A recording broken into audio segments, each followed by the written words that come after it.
गीता में भगवान श्री कृष्ण ने अर्जुन को यह बात समझाई थी कि कर्म और फल मनुष्य के जीवन व्यतीत क्रियों के अनुसार होता है। हमारा पूर्व जन्म कब कहाँ कैसे था शायद ही किसी को पता हो, क्योंकि जब इंसान जन्म लेता है तो वह एक शिशु के रूप में होता है और जब वह बड़ा होता है तो संसार के माया जाल में फंस जाता है। इंसान के कर्मों का फल उसके जीवन के आधार के अनुसार होता है। तो पुनर्जन्म क्या है और क्या हमारे कर्म जन्म से लेकर मौत तक हमारा अनुसरण करते हैं? गीता में भगवान श्री कृष्ण ने अर्जुन को यह बात समझाई थी कि लोगों को उनके कर्मों का फल हमेशा मिलता है। आपने महसूस किया होगा कि जो लोग अच्छे कर्म करते हैं वह परेशान रहते हैं, वही जो बुरे कर्म करते हैं वह खुशी से रह रहे होते हैं। अच्छे कर्म करने वाले परेशान होते हैं कि आखिर उन्हें इतनी परीक्षा क्यों देनी पड़ रही है, जबकि जो अधर्म की राह में है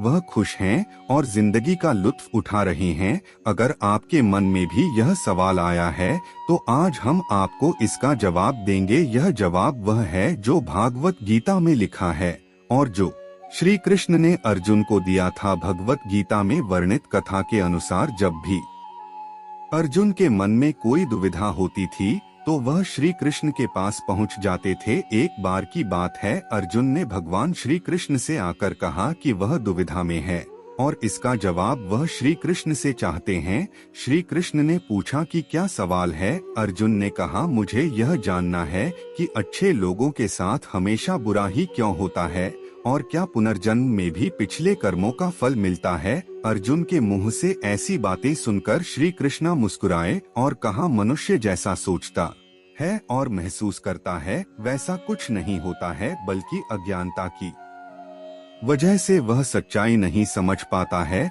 अर्जुन उनकी यह बात समझ नहीं पाए। इसके बाद श्री कृष्ण ने क्या कहा वह बात हम इस वीडियो में जानते हैं। अगर आप भगवान श्री कृष्ण की पवित्र बातों को सुनना और समझना चाहते हो तो वीडियो को लास्ट तक पूरा देखें, क्योंकि इस वीडियो में आपको वह ज्ञान मिलेगा जो आपको कहीं और नहीं मिला होगा। श्री कृष्ण ने अर्जुन से कहा है, पार्थ मैं तुम्हें एक कथा सुनाता हूँ, उसे सुनकर तुम समझ जाओगे कि हर प्राणी को उसके कर्म के हिसाब से ही फल मिलता है। प्रकृति हर किसी को अपनी राह चुनने का मौका देती है। अब वह मनुष्य की इच्छा पर निर्भर करता है कि उसे धर्म की राह चुनी है या अधर्म की कथा शुरू करते हुए श्री कृष्ण ने कहा, एक नगर में दो पुरुष रहा करते थे। एक पुरुष व्यापारी था जिसके जीवन में धर्म की बहुत महत्व थी। वह पूजा पाठ में यकीन रखता था, वह हर रोज मंदिर जाता था और दान धर्म भी करता था और हर रोज भगवान की पूजा करता था। वहीं दूसरा पुरुष बिल्कुल विपरीत था, वह हर रोज मंदिर तो जाता था लेकिन पूजा करने नहीं बल्कि मंदिर के बाहर से जूते चप्पल चुराने। उसे दान और धर्म से कोई लेना देना नहीं था और उसे भगवान पर विश्वास नहीं था। समय बीतता गया और एक दिन बहुत जोर की बारिश हो रही थी। इस वजह से मंदिर में पुजारी के अलावा कोई नहीं था। यह बात जब दूसरे पुरुष को पता चली तो उसने कहा कि यह सही मौका है मंदिर का धन छुड़ाने का। पंडित से नजर बचाकर उसने मंदिर का सारा धन चुरा लिया। इस समय धर्म कर्म में विश्वास रखने वाला व्यक्ति भी मंदिर पहुंच, दुर्भाग्य से मंदिर के पुजारी ने उसे ही चोट समझ लिया